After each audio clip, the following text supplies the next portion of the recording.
Всем привет! Мы приближаемся к Якутскому переулку, который ведет в Центр подготовки спортсменов по зимним видам спорта.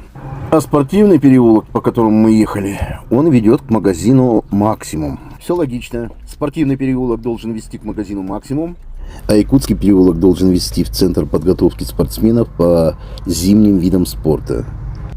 Вот это слева управление дороги у нас. Там работают очень крутые люди. Прикиньте, мы управляем автомобилем, когда едем по дорогам, а они управляют самой дорогой, по которой мы ездим на автомобилях.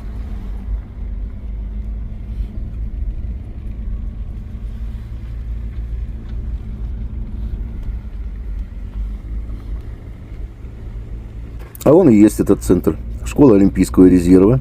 Лыжи, которые стоят шалашиком, это именно те лыжи, которые оставили здесь на память олимпийские чемпионы.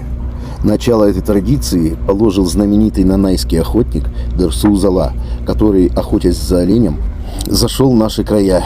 Но здесь уже наступило лето, и лыжи пришлось оставить. Но он обещал вернуться, когда догонит оленя. С тех пор они и стоят. Но вряд ли он его догонит. Тарабукин и Беркин его опередили.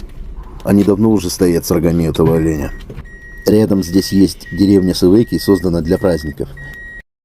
А это лыжные палки. Казалось бы, зачем их тут поставили? Да еще и кверх ногами.